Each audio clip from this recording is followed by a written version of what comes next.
ನಮಸ್ತೆ ಎಲ್ಲರಿಗೂ. ತೇಜೋವಧೆ ಮಾಡಿದವರಿಗೆ ಕೊನೆಗೆ ಏನಾಗುತ್ತದೆ ಗೊತ್ತೇ? ತೇಜೋವಧೆ ಎಂದರೆ ಒಬ್ಬ ವ್ಯಕ್ತಿಯ ಗೌರವ, ಮಾನ, ಪ್ರತಿಷ್ಠೆ ಅಥವಾ ಒಳ್ಳೆಯ ಹೆಸರನ್ನು ಹಾಳು ಮಾಡುವ ಪ್ರಯತ್ನ.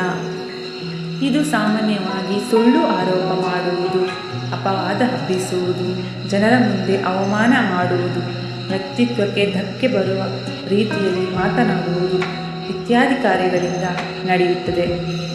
ಉದಾಹರಣೆ, ಯಾರಾದರೂ ಒಬ್ಬ ಒಳ್ಳೆಯ ವ್ಯಕ್ತಿಯ ಬಗ್ಗೆ ಸುಳ್ಳು ಸುದ್ದಿಗಳನ್ನು ಹಬ್ಬಿಸಿ ಅವರ ಗೌರವ ಕಡಿಮೆ ಮಾಡುವುದನ್ನು ತೇಜೋವಧೆ ಎಂದು ಕರೆಯುತ್ತಾರೆ. ಸರಳವಾಗಿ ಹೇಳುವುದಾದರೆ ಒಬ್ಬರ ಮಾನ ಗೌರವವನ್ನು ಕೊಲ್ಲುವ ಕಾರ್ಯವೇ ತೇಜೋವಧೆ.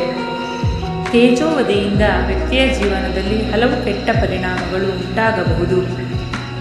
ಮಾನಸಿಕ ನೋವು, ಅವಮಾನ, ದುಃಖ, ಕೋಪ ಮತ್ತು ಆತ್ಮವಿಶ್ವಾಸ ಕುಗ್ಗುವ ಸಾಧ್ಯತೆ ಇರುತ್ತದೆ. ಸಾಮಾಜಿಕ ಗೌರವ ಕಳೆದುಕೊಳ್ಳುವುದು, ಜನರು ತಪ್ಪಾಗಿ ಅರ್ಥ ಮಾಡಿಕೊಂಡು ದೂರವಾಗಬಹುದು. ಕುಟುಂಬದ ಮೇಲೆ ಪರಿಣಾಮ, ಕುಟುಂಬದ ಸದಸ್ಯರು ಮನಸ್ಸಿಗೆ ನೋವು ಅನುಭವಿಸಬಹುದು. ಉದ್ಯೋಗ ಅಥವಾ ವ್ಯವಹಾರಕ್ಕೆ ಹಾನಿ, ಒಳ್ಳೆಯ ಹೆಸರು ಹಾಳಾದರೆ ಕೆಲಸ ಅವಕಾಶಗಳು ಮತ್ತು ನಂಬಿಕೆ ಕಡಿಮೆಯಾಗಬಹುದು. ಆತ್ಮಶಾಂತಿ ಕಳೆದು ಹೋಗುವುದು, ನಿರಂತರ ಒತ್ತಡದಿಂದ ನೆಮ್ಮದಿ ಕಡಿಮೆಯಾಗಬಹುದು.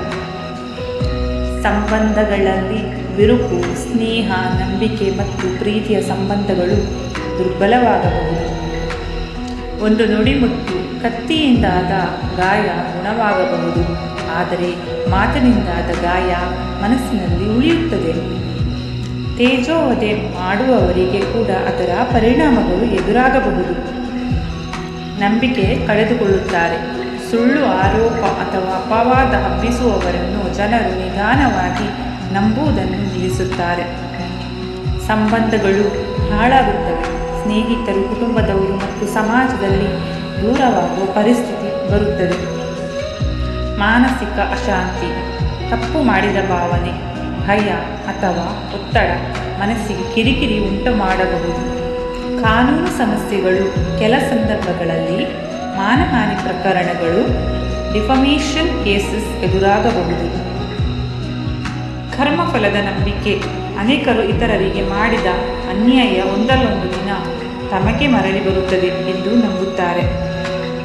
ಒಂದು ಮಾತು, ಇತರರ ಗೌರವ ಕಳೆಯುವವನು ತನ್ನ ಗೌರವವನ್ನೇ ನಿಧಾನವಾಗಿ ಕಳೆದುಕೊಳ್ಳುತ್ತಾನೆ. ಕೊನೆಯದಾಗಿ ಸ್ನೇಹಿತರೆ, ತೇಜೋವಧೆ ಎಂಬುದು ಕೇವಲ ಮಾತಿನ ಗಾಯವಲ್ಲ, ಅದು ಒಬ್ಬರ ಮನಸ್ಸು, ಗೌರವ ಮತ್ತು ಜೀವನದ ಮೇಲೆ ಆಳವಾದ ಪರಿಣಾಮ ಬೀರುವ ಅನ್ಯಾಯ. ಇತರರ ಬಗ್ಗೆ ಮಾತನಾಡುವ ಮೊದಲು ಸತ್ಯವನ್ನು ತಿಳಿದುಕೊಳ್ಳುವುದು ಮತ್ತು ಗೌರವದಿಂದ ವರ್ತಿಸುವುದು ಅತ್ಯಂತ ಮುಖ್ಯ. ಮಾತು ಮುತ್ತಾಗಬಹುದು, ಗಾಯವಾಗಬಹುದು, ಆದ್ದರಿಂದ ಮಾತಿನಲ್ಲಿ ಮಾನವೀಯತೆ ಇರಬೇಕು.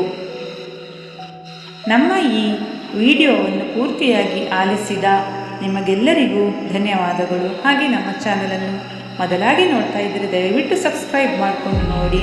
ನಮ್ಮ ವಿಷಯಗಳು ನಿಮಗೆ ಇಷ್ಟವಾಗಿದ್ದರೆ ಒಂದು ಕಮೆಂಟ್ ಕೊಡುವುದನ್ನು ಮರಿಬೇಡಿ.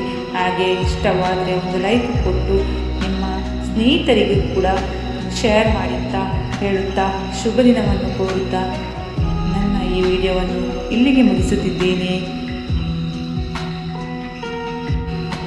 ಧನ್ಯವಾದಗಳು.